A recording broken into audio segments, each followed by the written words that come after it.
Hello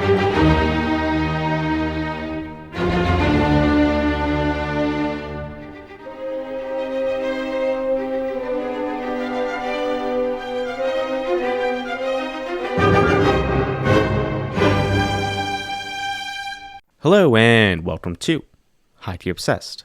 I am your host, Thomas Boomhauer, and joining me, as she does every episode, she invented the game of basketball. It's Dr. Cassandra Naismith, aka Cassie. What? Hello. You know what's great is that we're recording this the day of the insane Luka Doncic to the Lakers trade. And I put that in there yesterday. I don't even know what's really great is that I don't know anything you just said. That's okay. So it's extra funny to me. Hopefully for the imply listeners that as well. Yeah, hopefully for the listeners as well. Because I know jack shit about basketball, I'm sorry to say. Yeah, you know ball, but you don't know ball. You know what's really bad is I actually played basketball for like 2 years. And I was so bad. Just like laughably bad. So I was not forced to continue. That's okay, I guess. My parents let me quit. Yeah. But anyway, I'm very excited. I hope you're excited. I hope the listeners are excited. It's a little weird because we're coming to you guys. We're like a live studio audience right now that's not live. But we're recording the first real episode of Highkey Obsessed, Toil and Trouble. Woo! And today we're going to be talking about what really kicked off witch trials in early modern Europe. Something we talked a little bit, I looked back and it was not nearly as much as I thought. So just a very little bit last season on our Connecticut witch trials episode. Mm-hmm. The trial of Helena Scheuberin and the Malleus Maleficarum. But before we do, Cassie, my friend, where can the people find us? You can find us on Instagram at Highkey Obsessed Podcast. You can also find me on Instagram and on TikTok at Sharkbait's Bookshelf. And we, as always, please rate and review us on the podcast platform of your choice. If you don't give us 5 stars, we will be sad and potentially, I don't know, turn you into a newt. We may hammer you. Who knows? Yes, we may hammer you. What does the Malleus Maleficarum stamp mean? It translates the to hammering witch's of witches. Hammer. Yeah. Yeah. But like not in like a Thor's hammer way, in like a beating as, like, of witches. The best way to torture women is to hammer them. Is to hit them Beat with them a with hammer. Tough. We also are on YouTube. There will be links to that in the show notes. I think it's just Highkey Obsessed Podcast on YouTube as well. I did update that just before hopping on to record. Sweet. So check us out there. And even if you don't want to watch the podcast on YouTube, I am very much a hater of watching podcasts on YouTube. Just subscribe because apparently it's helpful. Yes, please. And listen, this is data driven. We saw stats that our listeners, they watch podcasts for some reason, and shout out you guys. I don't get it, but shout out. I mean, to be fair, some of the shit that I say and do will make more sense if you can see what I'm doing with my hands and my face. So yes. Maybe that'll be more fun. I talk a lot with my hands typically. Right now, for whatever reason, they're clenched in my lap like this, but probably just the general overall stress and anxiety of life right now. Yeah. Clinging to yourself for dear life. A little bit of that for sure. Maybe. But fuck it, we ball. Fuck it. Let's go. All right. So for this episode, there are kind of 2 central figures that I want to focus on. I think we should start with Helena Scheuberin. I fucked you up, didn't I? A little bit. I'm really bad at pronouncing things for any random new listeners we've picked up. I do my best. I was in speech therapy as a youth, and I think it made things worse because I sound things out too much. And so if I hear it, I always default to what it looks like. And it's tough for me. That makes sense. But anyway, Helena Scheuberin, thank you. Right, that's what you said. And so we're going to focus on her. We're going to talk about her life and the events leading up to the trial for her life. Then we'll cut to the fuckface himself, Heinrich Kramer, and cover his life leading up to Helena's trial. Then cut back to the trial, the fallout from that, and end with the Malleus Maleficarum and its heinous impact on humanity. Let's do it. So, Cassie, I'm sure this is a shot for you and definitely a shot for listeners as well. We don't know a lot about Helena's life before her marriage. What? And you mean in the particularly 1400s, women didn't have, agency and stories of their own that didn't tie to their husbands?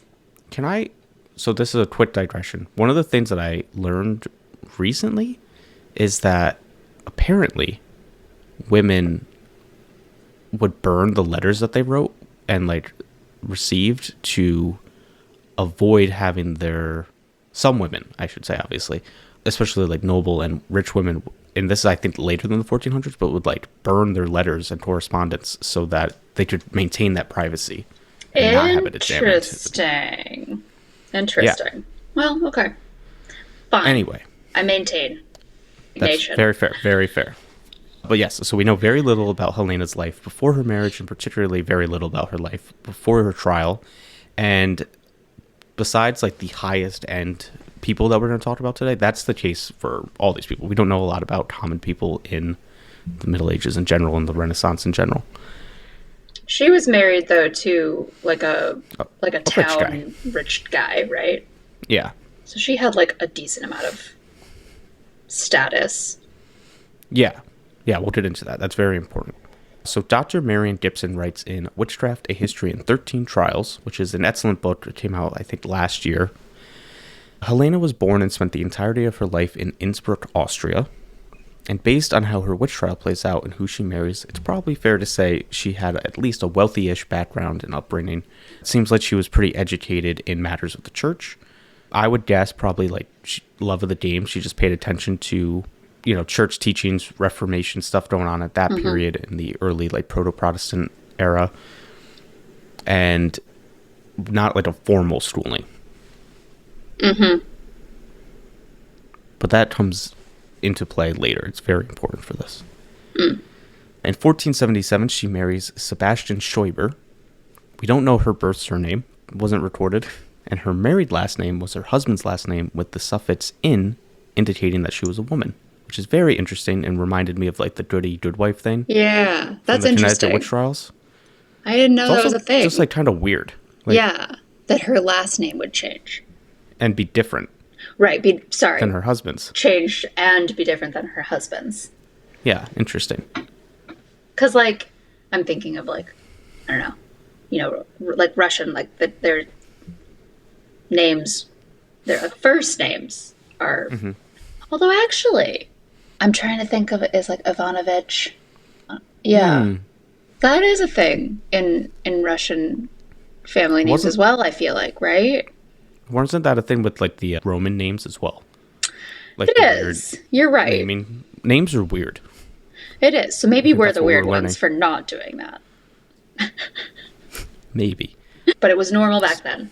It was normal back then. And yeah, I agree. It does also remind me of the good wife concept. Yeah. So here's what we do know about Helena, and we need to keep in mind for when we get to the trial. In addition to her husband Sebastian, Helena had at least one other would-be boo, a man whose name does not come down to us because he, as Dr. Gibson notes, was allowed to levy his accusations anonymously, not recorded in the court records. He was Archduke Sigismund's head cook. He was manager of the kitchens, so not just a personal chef. He was high up in the retinue of the Archduke, who was a prince, one of the powerful officials in the Habsburg dynasty. He ruled over Austria, parts of Germany. He had a golden roof. I don't think it was full gold, but painted gold. Pretty cool. All right, Trump. Tough look for Sigismund, who overall for 1400s nobility comes off very well. Gotta say. Sure. Heads cook, pretty powerful position. Reminds me of last season, our girl, Julie Daubigny. I think her dad was in charge of the horses for Louis XIV, right? Yeah, and he also was in charge of training all the squire, the house, the staff. Yeah, so things that I think now we would think of as mid positions were actually pretty cool and important back then. Right. I mean, anything besides, shit cleaner positions, I feel like would be pretty great back then. That's true. Working in the palaces. So, Helena, she's beautiful, she's rich, she's very outspoken. Recipe for drawing attention and ire. We know she had at least one suitor. She does marry before him, but the dude, he says she was jealous, she never did over me, we remained friends. She was invited to the wedding. Another important detail to keep in mind for later. And she may or may not have continued to have suitors after marriage, may have had a couple of romantic entanglements, shall we say. I mean, hey, don't hate the player. And now we cut to Heinrich Kramer. We do know a little more about his early life because, like I said, she only really enters the historical record in context of the trial. And then Kramer's unhinged anonymous writings about her. He was like obsessed with her. He was like very, why are you so obsessed with me? Yes. So people on the internet and then also Dr. Gibson, they compare him to an incel. Him. And it's like very real. Right? Like, yeah. I think Dr. Gibson's book is excellent. I think that there's a little bit too much like modern flavoring to it for like a pure history book. But for like an introduction, popular history, excellent stuff. But the incel take 100% valid and on point. Although I touch on this later in my notes, but like as a monk, I was thinking about that too. I was like, I mean, is it technically involuntary? But like monks and priests back then were fucking, you know what I'm saying, and not just each other. Like they were having affairs with women, married women, all manner of stuff, and so very likely he was involuntarily, or maybe just like such a zealot that it was voluntary. He was, he was just like obsessed with her. Obsessed I only with her and obsessed with women. But yeah, I focused more on the Malleus Maleficarum. Malleus Maleficarum. But even just like the tangential little bits I read about him, I was like, bro, you are like, fucking freaky guy, sweating her. Yeah, like completely. Yeah, he was born in 1430 in Schlettstadt, which is now in France and has a different name. Died in 1505. Lived a fairly long life, unfortunately. Not great. Fueled by hatred. Yeah, probably. He was born to a shopkeeping family, but became a monk joining the Dominican... Did I say that right? Okay, joining the Dominican order, which Dr. Gibson notes was a big step up for him. She also notes that at the time of his ascension, the Catholic Church was apparently under like rhetorical assault by reformers, and they were on their proto-Protestantism shit, like the stuff that Martin Luther would be like, hey, I'm not just coming up with this wholesale. People before me were pointing to the same issues. Got it. Which is not something I know a lot about, but I think is important context and important to remember because like we'll run into this time and again is when the church and when secular powers, because of churchy stuff, are coming under assault. Who do they lash out to? Who's the heretics? Who are the witches? Largely women. And Kramer was apparently intelligent and zealoty enough to mount apparently pretty impressive defenses on behalf of the church. And the Pope fucked with him heavy. At least at this point. Yeah, until he went a little... Crazy for the Inquisition. Prior to his arrival in Innsbruck, he focused his career on battling heresy, which grew to include witchcraft. And he was amongst a vocal and powerful minority of Catholic inquisitors that were super worked up and concerned about witches and considered them to be worshippers and agents of the devil rather than like nature healers in their pagan era doing their thing, working with earth magic, or like kind of petty spellcasters. And they were at the forefront of this like kind of extremist viewpoint, which is interesting. And at least some sectors of, the church, he was a respected preacher and inquisitor, though he was noted even then for his brutal tactics when it came to securing confessions. Torture. Yeah. By the 1470s, Kramer had become one of the church's most zealous witch hunters. He traveled extensively across Europe delivering sermons about the dangers of witchcraft and overseeing trials in German-speaking regions. Despite his high-ranking position, he struggled to gain full support from local authorities, probably due to his brutality. And we'll see that especially in Helena's trial. Mm-hmm. So in 1484, a year before Helena's trial, this is where Heinrich is like really starting to feel himself when it comes to witches and witch trials and work out his demonology theories. And it's really, really unfortunate. In Ravensburg, which, I hate to say it, great name for a witch trial to occur. That's true. It's very on brand, very thematically appropriate. Super on brand. Kramer would torture two women, one named Anna of Mindelheim and Agnes Badarin, into all manner of confessions. I'm laughing because my pronunciation. Oh. Into all manner of confessions, which again is something unfortunately we'll see again and again, where it's like these accused women are being tortured in all various manners and eventually end up confessing to like anything they can think of, anything that their accusers can think of, like just basically saying the craziest, least godly things that they or their torturers can conceive of to stop the torture. Mm-hmm. And that's how, like, also we see time and again, like, as the witch trials progress, the things that the witches confess to just grow more and more outlandish. Yeah. In this case, the poor women confirmed Kramer's crazy theories. So basically, he's like probably hammering them, beating them with hammers and whatnot, and saying like, you killed horses, you caused storms, you worship the devil. And they're like, yes. Totally. Yep. Please stop. Yeah. Yes. And they would also ultimately confess to having sex with devils and even causing a man's penis to disappear, which is important to remember for later. This comes up repeatedly This guy in the book. Very weird guy. He's just obsessed with women. He hates women and women hate him. Women really hate him. Yeah, because he thought that he's just a sad little mediocre man who wanted to castrate them. Very strange, because they're also apparently like so given into their lust and carnal instincts that they're like sexually impure, but they hate men and want to castrate them. Yeah. Like, what are we doing?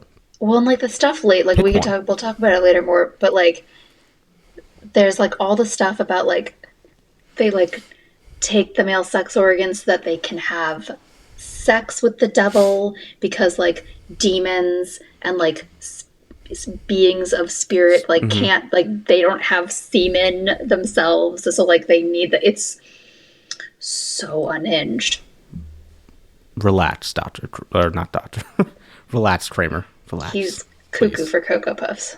So yes, all stuff to bear in mind for later.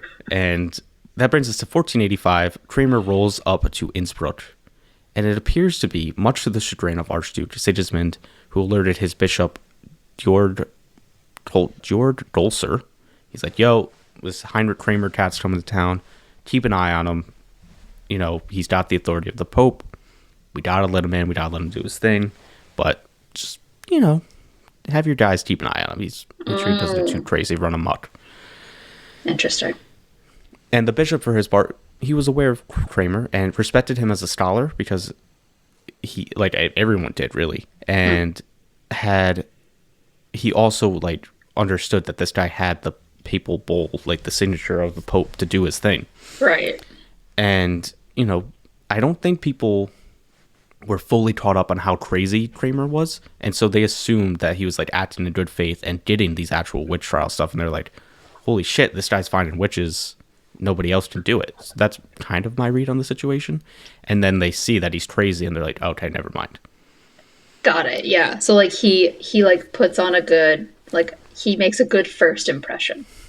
Probably would be my guess. But not, and especially because like he's like a con artist. These dudes love the Pope, and the Pope signed off on him. So yeah. At first, that's probably like huge to setting his reputation. Mm-hmm. And there's also obviously the butting of heads, the tension between secular authority and papal and church authority.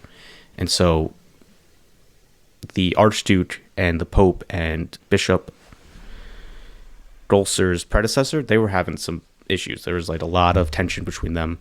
The previous bishop it seems like was forced out, and that Dolser was recently confirmed to the post.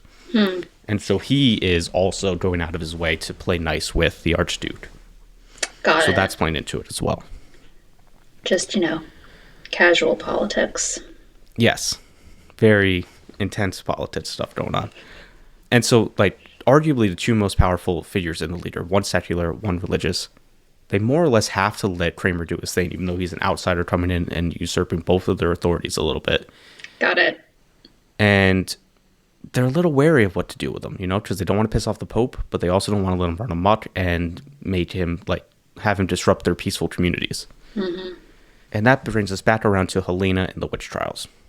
So Kramer's in Innsbruck, and immediately our girl Helena, she plots him. She's like, he's preaching nonsense against women and witches, and allegedly confronts him in August of 1485, though I believe a lot of this comes from Kramer's kind of writings and rantings, so we have to bear all this in mind. Well, Kramer tells the bishop, not only did she harass me with constant rebuke from the start, I had scarcely been in town for 3 days. But one time when I passed her and did not acknowledge her, she spat on the ground, publicly uttering these words, "Pa, you lousy monk, I hope you get the falling sickness." What's the falling sickness? I got you. Dr. Gibson notes that this could at least be construed as Helena literally cursing Kramer with epilepsy. Epilepsy. Sorry. So random. Or trying, because it obviously didn't work, right? So I don't know how she could have cursed you, Kramer. What's up? Right. But likely, she was probably just saying, fuck you. Yeah, you know fuck off and die. Yeah. And Kramer gives this as the reason to the bishop, I had to investigate her. I had to get it on, man. She was making a move. I had to get it on. And be again, she started it. Yeah. Dr. Gibson notes, luckily for him, several people were ready to accuse her of witchcraft. They're just primed to go. And again, probably because she's hot, she's rich, she's got a cool husband. People are pissed. And she's outspoken. And she's apparently possibly sleeping with other women's husbands. Maybe. Also, outspoken about the church. Yeah. She's calling out an inquisitor to his face. I can't imagine what she's doing to, the normal preachers who are just there. I saw something in, the lead up to one of the things I was reading about the Malleus, about that she, didn't go to... She, went to a couple of his early sermons and then was like, you're just talking bullshit. This is... I'm not coming back. And just didn't come. That's where we're on. So she goes to a few at first, and then for, the next 2 weeks, refuses to attend his sermons, including on specific holy days. And also, tells other people not to go and withholds them from the sermons. It's this guy's talking nonsense. She even accuses him of being a heretic, claiming that demonology and sermons were heresy, and that when the devil leads a monk astray, he spouts nothing but heresy. And clever girl. Apparently, she even asked him one time when the devil would take him away. Damn. Impressed on why she was coming after him so much, he's like, dude, why are you bothering me? I'm just, being an inquisitor. And she allegedly said, I'm just here to torture women. Back off. So he's like, why are you hassling me? She says, all you do is nothing but preach against witches. And I wonder if he wrote, you do nothing but preach against witches. Maybe she even said that. But does it, it's women, right? Yeah. That's the subtext? That's the text? Yeah. So I'm going to do this a few times. So I'm going to quote from Dr. Gibson's book here for a second. Mm-hmm. Helena has been underestimated by history, pitied as a victim or rebuked as a shrew. Few people have read her actual words. When we do, we see her bravery. She shouts insults at the prosecutor of women. She warns others away from his sermons. She was not overreacting, nor was she ignorant of the risk the lives of women in her town were in danger. So she spoke up. Far from being a witch, she was an intelligent, engaged Christian. She knew enough theology to argue with Kramer when she was questioned in October. In one of his August sermons, Helena accused Heinrich, saying he had spoken heretically. He had described the method of striking a milk jug for finding out about a witch who has taken milk from the cows. He was quoting his belief from evidence given to him. An accuser had told him someone was stealing her cow's milk by witchcraft, and that to identify the milk thief, she had hung a jug of milk over her fire and smashed it, saying she did it in the devil's name. The thief would come running, drawn by a magical connection to the milk as it hit the flames. So basically, someone smashed a milk jug and said, I do this in the name of the devil, and whoever was fucking with the milk came running. Very scientific stuff. He heard it from the horse's mouth. Yeah. So Helena says, nonsense. Sorry, go ahead. Nonsense, Helena snorted. Good clergymen thought it was demonic to perform rituals in the devil's name. If Heinrich wasn't endorsing that, why is he mentioning it? Scornfully, she told him she would continue to skip his sermons. Now who was the heretic? Uh-huh. Got him. Yeah, seriously, like, it's actually really interesting, like, how, like, educated she is. Yeah. That she's able to be like, hi, hello, it's heresy to perform rituals in the devil's name. So you're saying that to catch witches, you should perform a ritual in the devil's name? Suspicious. Like, she'd probably read Latin then, would be my guess, right? Like, otherwise... I was wondering that. Yeah, like, she's super locked in. And she does, at a minimum, at a minimum, she, like, has, like, a common sense intelligence, right? Where she, like, understands what she has been taught before this and is able to, like, connect it to what she's hearing. And be like... and is, like... No? Yeah, it seems like she's, like, keeping up to date on the latest, like, reformist ideas as well. And so is at least, like, very engaged in the talk about when it comes to Christianity and religion. I wonder what her husband's... Do we talk about his husband? Did you, like, learn anything about, like, his involvement and, like, their relationship? Because I'm curious, like, this just makes me think that, like, you know, they're, like, sitting at dinner or breakfast or whatever, like, chatting about religion and politics. So here's a theory I had that I'm probably going to cut out. I kind of think maybe he was gay.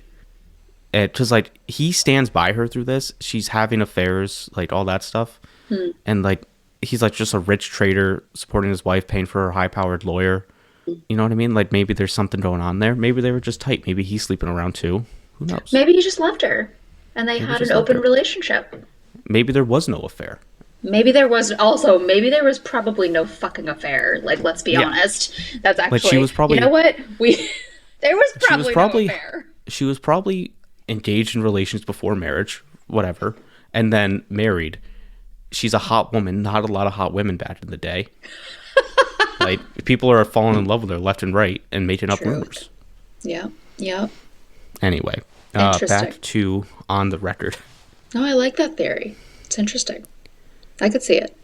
I did not look into him, though. I kept it on our girl, but it probably would have made sense. I don't think there's a lot on him. I bet there's not. The trial. But we should look into it. So basically, Kramer sweeps into Innsbruck.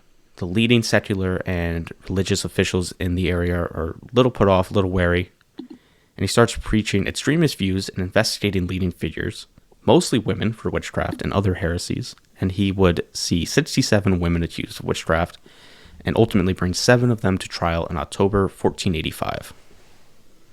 In addition to Helena Scheuberin, Barbara Salatin, Barbara Hefeisen, Agnes Schneiderin, Barbara Fleidlin, why are you doing Rosina this to yourself? Hotwarten, and Barbara Hotwarten, Rosina's mother, were on trial for their lives. Yeah. Well, the reason I did it, beyond the German names, it's important to name the women and not just the asshole. You're absolutely right. I appreciate you so much for that. I just thought it was really a lot for you. It was a lot.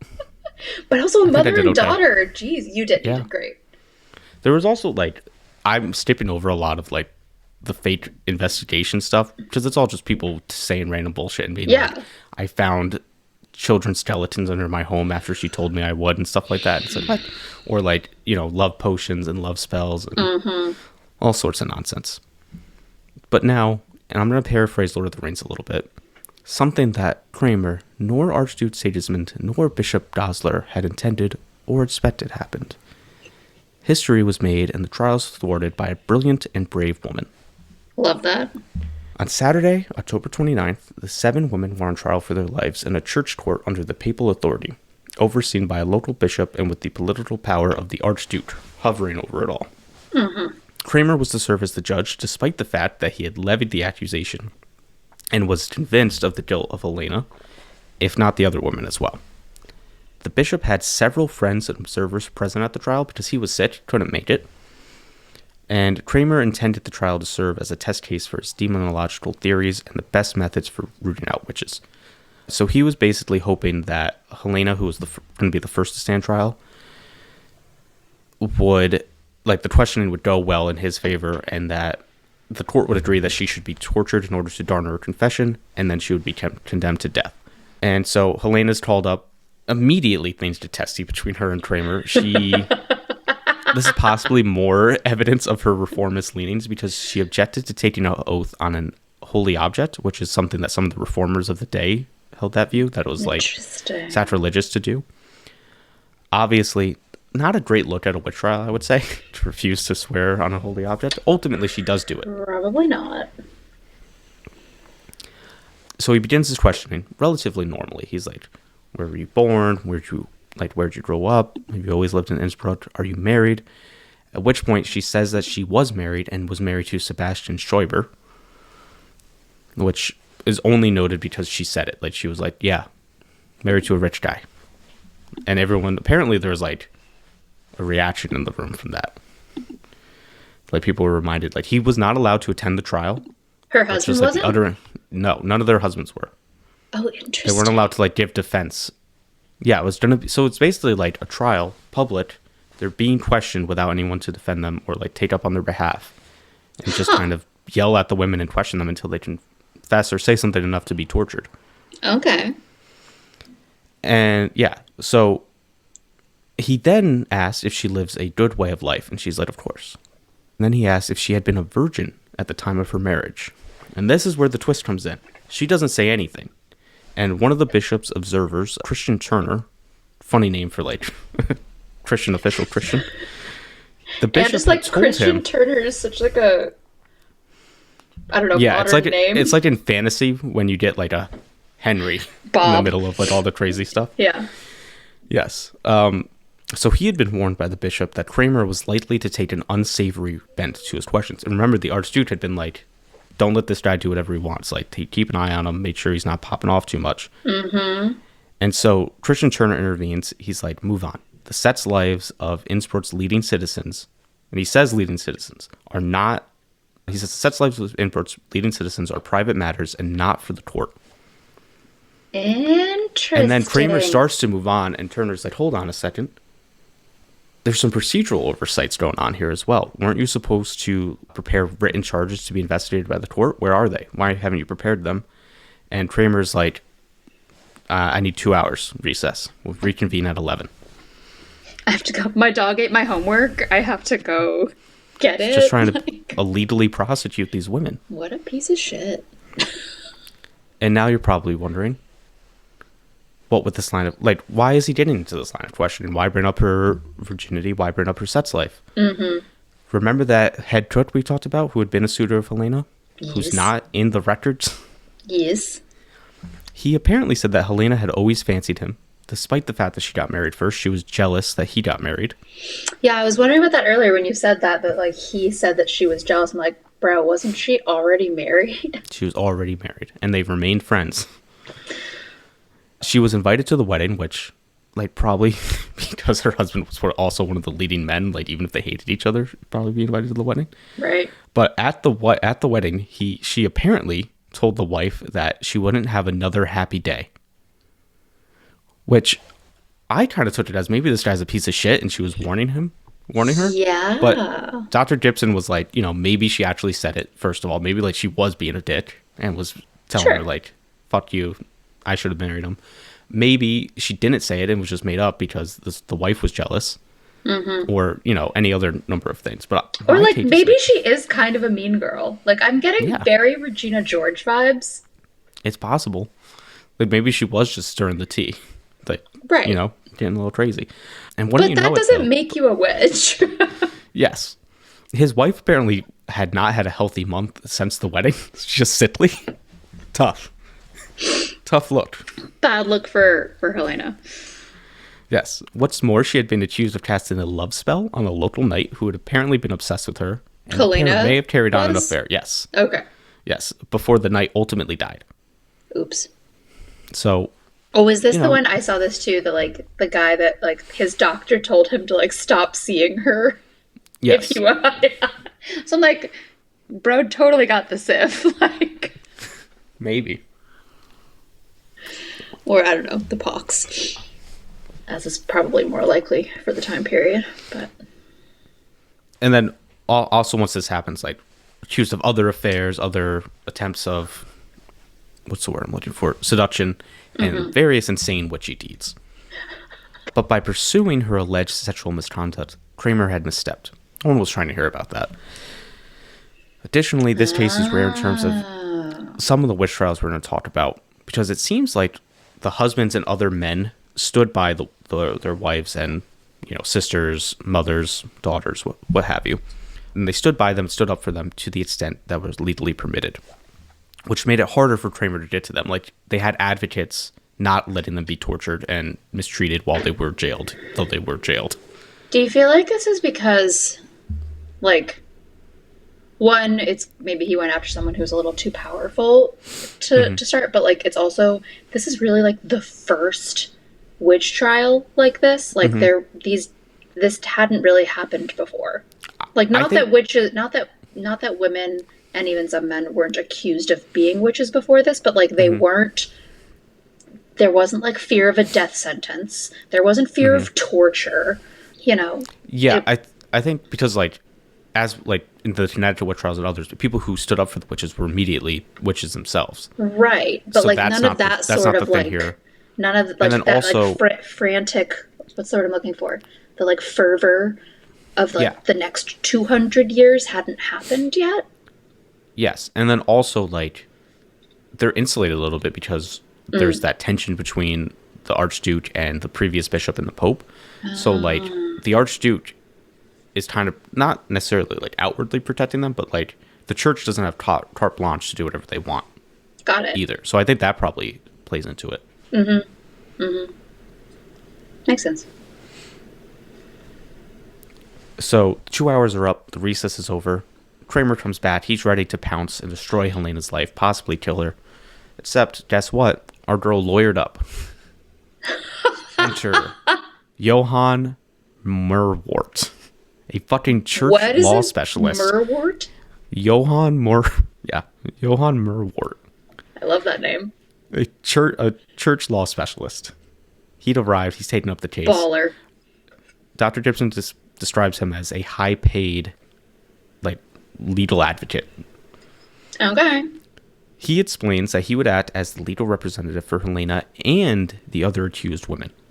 So that's another important thing to note. It's like, because Helena was able to maintain her composure and not answer the question about her sexuality, Christian Turner was able to jump in and be like, get this recess, which then allowed time for the lawyer to arrive and, like, advocate not just for herself but the other women as well. Like, so, like, we gotta stick together, guys. We gotta stand by each other.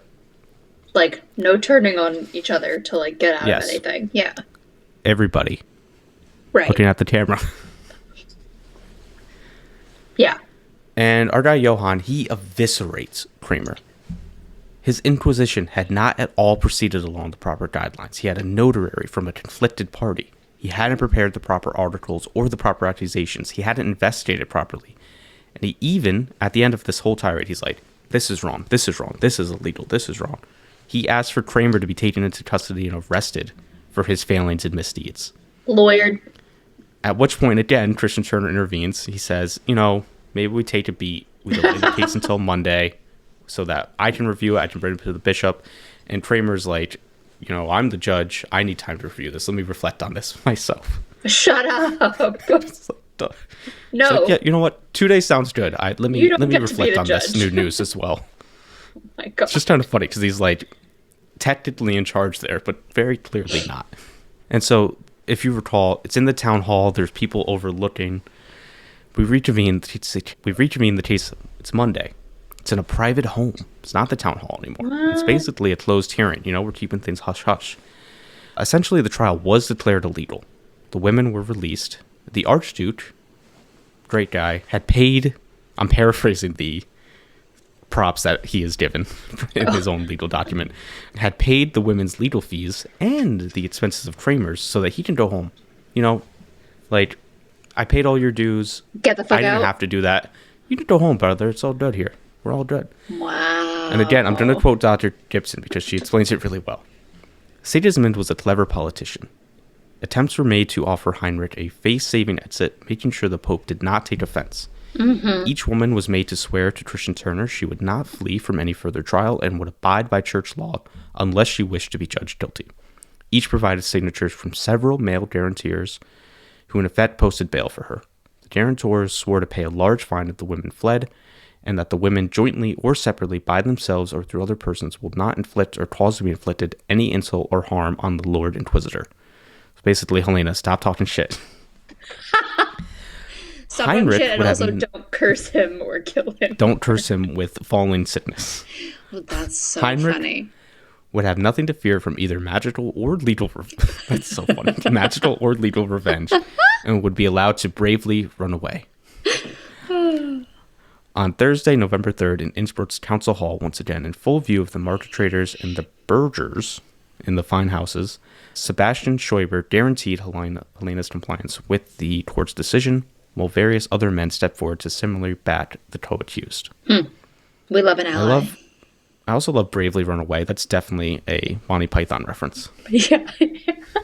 Run away. Now, Kramer did not leave, as per the suggestion of the Archduke and the Bishop Dulcer, and in fact stayed well into 1486, waiting to resume the trial. And this is a very funny part where Bishop Dulcer writes a series of increasingly flabbergasted and then irritated and then ultimately very angry letters both to and about Kramer. First saying that, hey man, in light of present circumstances, you should probably leave because people are irritated. Uh-huh. And at the end, wishing you farewell. Bye. Then he wrote to his choir master, I am altogether sick of the monk being in the bishopric? Bishopric, yeah. He really seems to me to be crazy. He would perhaps still be happy to proceed in the matter of the women, but I will not let him get involved, so much as has he erred previously in his procedure. He presupposed many things that were not proven. On that same day, he wrote a letter to Kramer. I am very astonished that you remain in my diocese. And he says, I actually thought that you had long since left. Goodbye. You're still here? It's so funny. He's like, first I'm altogether sick of him. Yeah. I think he's crazy. Bro has way overstayed his welcome. I'm very astonished that you remain in my...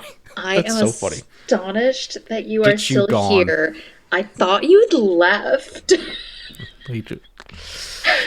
That's amazing. God, I love sassy bishops. I know. Goodbye. Goodbye. I said period. Good day, sir. Just great stuff. Eventually, he does get the note, and he does leave long after the trial had ended, having hung there in Innsbruck like a ghoul. Sadly, we don't know what the fuck happened the rest of Helena's life, nor any of her co-accused. They don't pop back up in the historical record. It's crazy. After this unfortunate incident, we do know what the loathsome incel Kramer got up to. Something kind of funny and I think appropriate. I picture him as Kramer from Seinfeld. Just bouncing in to the court and stuff like that. Jerry. Yeah, I could see it. Ew. No wonder he wouldn't leave. I'm picturing someone a little more Weasley, but yeah, I think that's fair. Ooh, do we have Weasley, a picture? with his is face. There a painting of him somewhere? I think there is on the Wikipedia. I think there's a picture. So he retreats to Germany and begins working on the Malleus Maleficarum, or The Hammering of Witches, one of the worst, most impactful and disastrous books ever written, where he outlined his demonological views, the best ways to root out heresy, demons, devils, and of course, witches, which he finished in 1487. Dr. Gibson calls it a compendium of false logic, cruelty, and misogyny, which, very well said. In addition to penning the Malleus Maleficarum, Kramer would continue his inquisitions, and despite the fact that not only was his work pretty controversial and rejected by the fucking Inquisition for being too extreme, which is nuts. Can we talk about how insane your shit has to be too extreme for the fucking Catholic Church Inquisition? Being dog, calm down. from the Catholic Inquisition. And, like, not all Inquisitions are created equal, so, like, I do get that we're not talking about the Spanish Inquisition here specifically, but, like... It's like... Come on. Don't you think, like, if you're not in a good reception where you're at, go to Spain, if it's gonna fly there. And there were other demonological textbooks and stuff, too. He's not the only guy doing this. Yeah. But like, the Malleus Maleficarum, like, didn't even become a popular, like, reference for witch trials until, like over 100 years later, like 200 years later. Yeah, I think it's like... I feel like it was used predominantly in, like, the 1600s witch trials. Yes. Yeah, and then also it travels to the New World. It's like all this crazy shit happens. It's well after he dies. And it does seem like he's writing kind of like, oh, the great bishop and archduke in Austria, like, they didn't mean to let these witches away and let them flourish. They just didn't know enough. And so his goal was to inform like high-level church leaders and high-level royalty, and ultimately that is where it does find the audience eventually after he dies. It's tough. Yeah. Like, this is the fact that, like, his response to losing is to write a massive treatise on how, like, why witches exist, like, basically where they come from. That they are women. That, well, what, like, how they exist and where they come from, and, like, how to catch them and torture them and kill them. Like, he really did not take losing well. It's like, grow up, bro. Yeah, sad. Grow up. It's sad, is what it is. It's just poor little sad boy. I didn't write this down, but also, like, he would go to Italy and I think have a moderate success there, or his, like, teachings did. Yeah, so his teachings had moderate success there, and he was talking about another inquisitor killing, like, 41 witches, and he was really fired up about it, but noted that, like, several of them had fled to Archduke Sigismund's territory, which was, like, apparently becoming a safe haven for witches. Interesting. Yeah. I dig it. Go Archduke. Yeah, I think Dr. Gibson writes, like, the Golden Roof had become a safe haven or something like that, which is, like, she's a really great writer. That's cool. So it was, yeah. And a weird thing is, like, despite the fact that he was controversial and people weren't really rocking with the book during his life, he was asked, like, he still remained a respected member of the Church and Inquisition, was asked to, like, weigh in on the procedure of witch trials in 1491 by, like, the Council of Nuremberg. Oh, interesting. Yeah. And ew. Yes. And, I mean, we already touched on this, but it does find a very robust audience after his death in 1505. And we're going to talk about it in episodes to come. And we talked about it a little bit in the the Connecticut witch trial episode, that it had a big impact on those trials. Yeah. Now, in terms of the Malleus Maleficarum itself, like I noted, one of the most evil and impactful books of all time. And I know you have a lot of research on this, so feel free to jump in. Not a lot. A little. I did. Okay. I do have the translation pulled up, so we can, like, pull some direct quotes if we want to. But yeah, it's like a 338 page document. So yeah, I did not read the whole thing. My understanding is it is stamped in the beginning with, like, the seal of the Pope, just to give it the appearance of having the Pope's sign off and approval, which was not the case. And it's divided into 3 parts. Part 1 covers the existence and nature of witches, where he argues that witchcraft is real and that denying it is heretical. He claims that women are more prone to witchcraft due to their supposed weak intellect, impressionability, and carnal desires. Bunch of sluts. Yeah, just falling for witchcraft. And the book draws from biblical and classical sources to justify the persecution of witches. So they had, like, a weird... I didn't dig into this enough, but there's... I'll probably talk about this on the episode that you guys listened to last, though. What is a witch? And, like, they were like, yeah, witches obviously didn't just spring up. Nothing comes from nothing. Witches were back in the day, like in ancient times. So they had evidence from that. And then obviously where a lot of misogyny in the church comes from, Eve, the ultimate evil, they, like, gave into the original sin. So all women are as weak as Eve in Kramer's viewpoint. What's interesting is, like, one of the things he does is draw a parallel. Like, he says basically that, like, everything comes in pairs.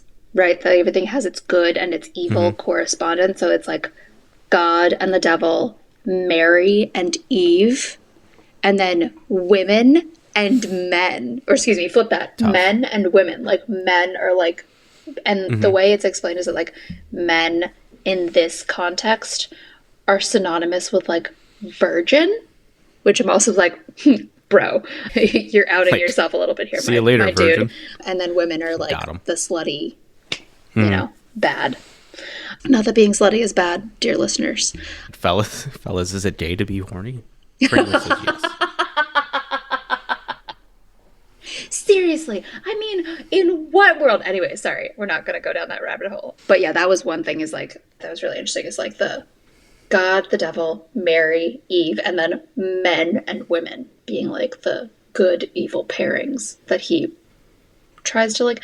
And to your point about like he draws from biblical and classical sources, like so far as I've gotten in the document, it's like, it's all just his fucking opinion. That he's just vibing. He's just vibing. He's like, as we know, blah, blah, blah. I'm like, what are you talking about? What It's do you like, I'm mean sure we you have know this. this? We're like, you know when you read a history book and there's not sources? And it's like, you don't know ball. No. It's kind of like that. It's just Straight like, to jail. let me see the footnote. Yep. Be like, that would be a And red. there are That would exceptions, be but, underlined like, in red in Wikipedia. Yeah, exactly. It's like, there are exceptions. Sure. Malleus Maleficarum, not one of them. No. Part 2. Identifying and prosecuting witches. He lists the signs of witchcraft, including weather manipulation, infertility, and demonic pacts. He describes this a great deal. A lot of pages on this. How witches steal male genitalia, cause miscarriages, and turn people into animals. Now, when I say a lot of pages, I mean the stealing of the male genitalia part. Huge digression he goes on. He's like, he like is really obsessed with that I'm part. on it. Which like, how Did that happen did to you? him? Well, I'm like, who? What if? Who is? What if there was who is exactly telling one you witch in history? that he lost his? Who is coming out and being like, "Yo, it's gone. And then they're like, I'm a Ken doll." then they like, I'm picturing like she turned me into a newt. He's like, he pulls out his pants and he's like, she took away my dick. Right. It got better. Like, Go better. Yeah, exactly. Exactly. It's fucking insane. What else is? and then so like 100 years later, King James reads this and it's like, who are Bet. you that are so wise in the ways of science? Right. The torturing stuff is crazy though. Like I mean, it's all so clearly I've never understood how like people weren't like immediately squinting at this kind of argument that like one, torturing worked, but two, like the way it was laid out, and like I don't know if you were going to get into this, but that like you had to, so if you got a confession under torture, it had to be confirmed. They had to say it again while not being tortured. But if they didn't, you couldn't torture them the same way twice, but you could torture them again in a different way and get another confession. And then you had to like, again, you had to try and get them to say it when they weren't being tortured. Yeah. But like eventually, obviously that is another form of torture. Like the fear of a new kind of pain and torture is a form of torture. So like the idea that like after your third type of torture, you're going to be like, okay, fine, yeah, while not being tortured. You're going to be like, yeah, I did the things I said I did. Like, it's insane. Anyways. And I think he also is like, he says that like if during the trial they recant their confession, that's also a sign of guilt. Right. I mean, it's if everything you do or say is a sign of guilt, like also if you're just going to be tortured until you die anyways. Yeah. But so my takeaway from that mostly was that like he learned his lesson, unfortunately, from Helena and her co-defendants. Torture them first before you embarrass yourself at trial. Right. Get the tortured confession before you go through a trial. Yeah, I agree. Yes. What a So dick. he encouraged judges to ignore standard legal protections for the accused, which, again, because he got his ass kicked at trial for doing that, states that a witch's denial is proof of guilt. If she confesses she's guilty, if she denies it, that's just the devil helping her lies, giving her extra strength. And then burn them at the stake. That's how you punish witches. Bleh. Yeah. So, Yeah, very tough, very rough. just from like part one, I wanted to like call out one of the, so like it's broken into like questions. So the way he frames it is like questions that he then answers. Just okay. And in part one of the first things, it's question 4 or 6, is concerning witches who copulate with devils. And then the subheading is, why is it that women are chiefly addicted to evil superstitions? And this is so wild. And we'll talk about this in one of our themed episodes this season, talking about like witches, quote unquote, but like midwives and healers and things like that, and like their contributions to like medicine and health.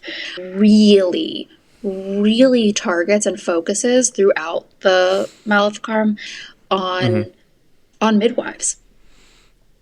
Like a lot. Interesting. And it's like throughout it, and he'll be like, so like, I'm going to read this. He says, and our inquiry will be first general as to the general conditions of women. Secondly, particular as to which sort of women are found to be given to superstition and witchcraft.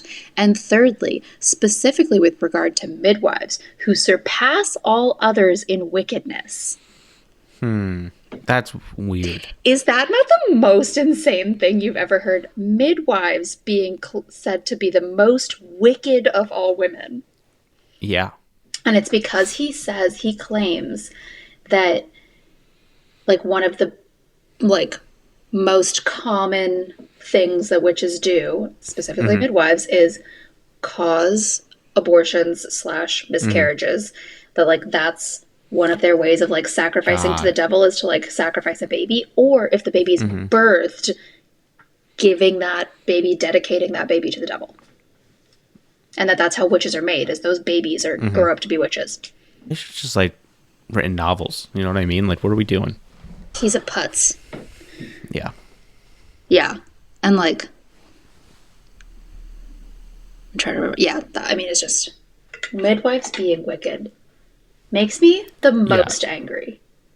It's midwives are so like such a complicated history and had so many roles throughout history. Like, I'm remembering the role in Virginia as basically police for like unmarried women who are having children. They would withhold treatment until the woman confessed who they had had an affair with, or who like the father of their baby was. Oh, I feel like we talked about this.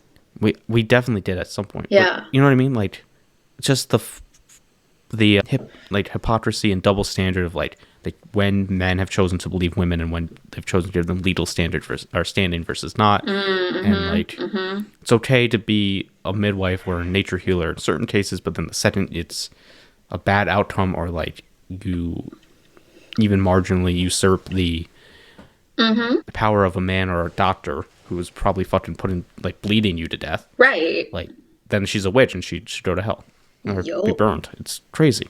Yeah. Yes. And it sucks because we had planned this season long ago, and now it's fucking dire times out here. And I know. Well, and you were just saying something, and it was about how the prosecution or the persecution, however he frames it, part 3, right? The procedures and punishments, like, because of the law, the way the law is written, and if you were going to follow the fucking law, you wouldn't win. Like, you would not be able to win any of your trials against these women if you follow legal procedures and, like, the standards and protections. So you changed the rules. Sounds kind of familiar. Yes. Yep.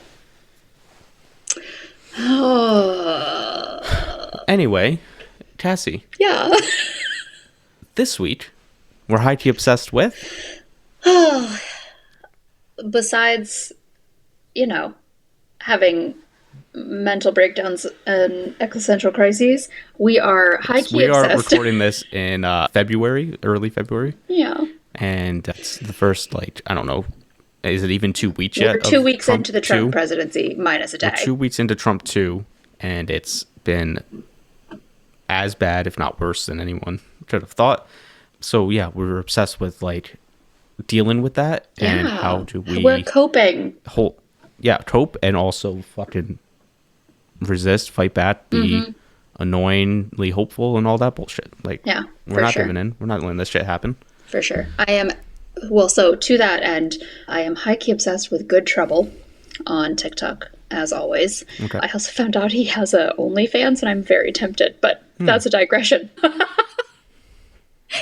I'm also almost done with Wind and Truth, the book 5 Stormlight Archive, and Okay. it is possibly going to kill me. I'm very stressed. I'm on day 10, so I'm like legitimately almost done, and I'm it's so good. It is, Okay. I think, my favorite Sanderson so far. Okay. So I've only tried the first Mistborn book, which I didn't get there very far into. Besides, like, it wasn't the right time to read it. I've heard it's like, I mean, I at the time loved Mistborn Era 1. I do love a heist plot line, and I also love the, like, band of misfits, which I think Sanderson tends to do really well. That's also part of the Stormlight Archives vibe, is like the band of misfits, especially in book one. But I really don't like now looking back, I'm not a huge fan of the female protagonist of the original, of like Era 1 Mistborn. I just think he has grown a lot in his writing of young female characters. He wasn't great at understanding teenage girls. shocking. Yeah. So it's vast improvement. I think Stormlight Archives is considerably better. I do really like Era 2 of Mistborn.